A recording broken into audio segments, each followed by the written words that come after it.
Bismillahirrohmanirrohim. Assalamualaikum warahmatullahi wabarakatuh. Puji syukur kita panjatkan kepada Allah Subhanahu wa Ta'ala atas segala anugerahnya.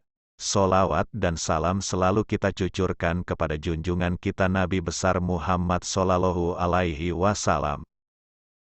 Sahabat beriman yang dirahmati Allah.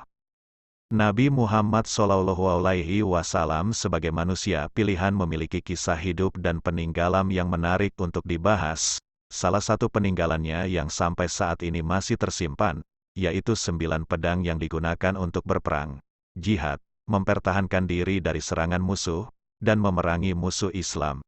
Bahkan, salah satu pedang disebut kelak digunakan Nabi Isa alaihi salam untuk membunuh Dajjal pada hari kiamat. Kemunculan Nabi Isa alaihi salam di muka bumi ini disebutkan dalam hadis Rasulullah. Dikutip dari buku Kemunculan Dajjal dan Imam Mahdi semakin dekat oleh Ustaz Halilur Rahman El-Mahfani, Rasulullah bersabda, artinya, Dajjal itu keluar dari umatku. Ia tinggal di bumi selama 40 hari. Kemudian Allah mengutus Isa bin Maryam yang seolah seperti Urwah bin Mas'ud Ats-Tsaqafi, nama seorang sahabat Nabi. Kemudian Isa bin Maryam mencari Dajjal itu dan membunuhnya. Hadis riwayat Imam Ahmad, Imam Muslim, dan Imam Al-Hakim. Tiap pedang peninggalan Nabi Muhammad Sallallahu Alaihi Wasallam memiliki sejarah dan keunikan yang berbeda. Dikutip dari buku sejarah terlengkap Nabi Muhammad Sallallahu Alaihi Wasallam karya Abdurrahman bin Abdul Karim. Berikut 9 pedang peninggalan Nabi Muhammad Sallallahu Alaihi Wasallam. 1. Pedang Al-Masur. Pedang Al-Masur juga dikenal dengan nama Masur Al-Fijar. Pedang ini dimiliki oleh Nabi Muhammad Sallallahu Alaihi Wasallam sebelum beliau menerima wahyu pertama di Mekah, sebagai peninggalan dari sang ayah, berbentuk blade dengan panjang 99 cm. Pegangannya terbuat dari emas dengan bentuk berupa 2 ular dengan berlapiskan emerald dan pirus. Dekat dengan pegangan pedang terdapat kufik tulisan Arab yang mengukir nama ayah Nabi, Abdullah bin Abdul Muthalib. Pedang Al-Masur menjadi pedang yang menemaninya hijrah dari Mekah ke Madinah, hingga akhirnya dikumpulkan kembali bersama peralatan perang lain yang disimpan oleh Ali bin Abi Thalib.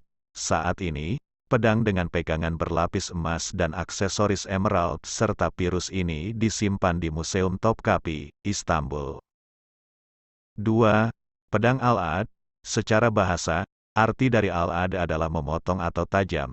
Sesaat sebelum Perang Badar dimulai, Nabi Muhammad Sallallahu Alaihi Wasallam mengirimkan pedang ini kepada para sahabatnya, sedangkan Nabi Muhammad sendiri menggunakannya pada saat Perang Uhud. Hingga sekarang, pedang ini disimpan dalam Masjid Husain yang berlokasi di Kairo, Mesir. 3. Pedang Zulfakar. Pedang ini didapat oleh Rasulullah dari hasil rampasan perang saat Perang Badar. Catatan sejarah juga menuliskan, Rasulullah Shallallahu Alaihi Wasallam memberikan pedang Zulfakar kepada Ali bin Abi Thalib. Namun, Ali mengembalikannya kepada Rasulullah ketika Perang Uhud dengan bersimbah darah dari tangan dan bahunya, dengan membawa dual fakar di tangannya. Banyak sumber mengatakan bahwa pedang ini milik Ali bin Abi Thalib dan keluarga, berbentuk blade dengan 2 mata. 4. Pedang Al-Batar. Pedang Al-Batar menyandang gelar pedangnya para nabi.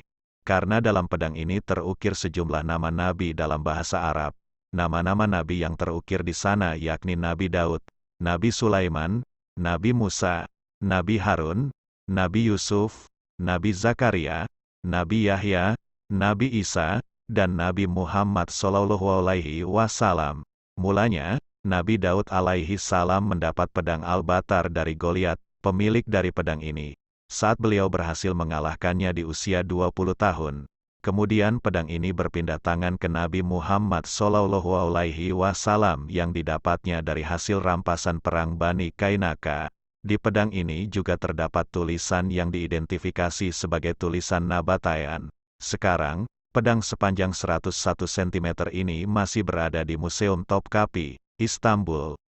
Pedang inilah yang akan digunakan Nabi Isa alaihi salam kelak ketika ia turun kembali ke bumi untuk mengalahkan Dajjal. 5. Pedang Hatef. Selain pedang Al-Batar, pedang Hatef juga didapat Rasulullah Shallallahu Alaihi Wasallam dari hasil rampasan Bani Kainaka. Pedang ini pada awalnya merupakan hasil buatan dari Nabi Daud yang diberi mukjizat oleh Allah Subhanahu wa Ta'ala untuk melunakkan besi. Allah Subhanahu wa Ta'ala memberi kemampuan kepada Nabi Daud untuk bekerja dengan besi, membuat baju baja, senjata dan alat perang, dan dia juga membuat senjatanya sendiri. Dan Hatef adalah salah satu buatannya, menyerupai Al-Batar tetapi lebih besar dari itu. Dia menggunakan pedang ini yang kemudian disimpan oleh suku Levita, suku yang menyimpan senjata-senjata barang Israel, dan akhirnya sampai ke tangan Nabi Muhammad Shallallahu Alaihi Wasallam. Sekarang pedang ini berada di Museum Topkapi, Istanbul, berbentuk blade, dengan panjang 112 cm dan lebar 8 cm. 6. Pedang Al-Mihzam. Banyak perbedaan pendapat mengenai kepemilikan dari pedang ini. Ada yang mengatakan, pedang Al-Mihzam merupakan milik Nabi Muhammad Shallallahu Alaihi Wasallam yang kemudian diberikan kepada Ali bin Abi Thalib dan diteruskan kepada anak-anaknya. Namun, ada pula pendapat yang menyebut bahwa pedang ini milik Ali bin Abi Thalib sebagai hasil rampasan pada serangan yang ia pimpin di Syria. Pedang yang panjangnya 97 cm saat ini berada di Museum Topkapi bersama pedang lainnya. 7. Pedang Ar-Rasub. Pedang Ar-Rasub dijaga di rumah Nabi Muhammad Shallallahu Alaihi Wasallam oleh keluarga dan sanak saudaranya, dengan panjang 180 cm dan memiliki bulatan emas di dalamnya. Pedang ini memiliki ukiran tulisan Arab yang berbunyi, Jafar es-Sadiq. Pedang ini juga disimpan di salah satu museum Turki, Museum Topkapi. 8. Pedang Al-Qadib. Pedang ini merupakan pedang untuk pertahanan ketika berpergian, namun tidak digunakan untuk peperangan, karena tidak ada catatan sejarah yang menyebutkan Rasulullah memakai pedang Al-Qadib saat perang. Pedang ini disimpan di rumah Rasulullah Shallallahu Alaihi Wasallam. Pedang yang berbentuk blade tipis seperti tongkat ini memiliki ukiran dari perak yang berbunyi kalimat syahadat, sama seperti pedang lainnya. Pedang Al-Qadib juga disimpan di Museum Topkapi, Istanbul, Turki. 9. Pedang Kala. Pedang ini dikenal sebagai Kali, atau Kulai, nama yang mungkin berhubungan dengan tempat di Syria atau tempat di dekat India Cina. Ulama negara lain bahwa kata Kali merujuk kepada timah, atau timah putih, yang ditambang berbagai lokasi. Pedang ini adalah salah satu dari 3 pedang Nabi Muhammad Shallallahu Alaihi Wasallam yang diperoleh sebagai rampasan dari Bani Kainaka. Sekian, semoga bermanfaat. Wabillahi taufik wal hidayah.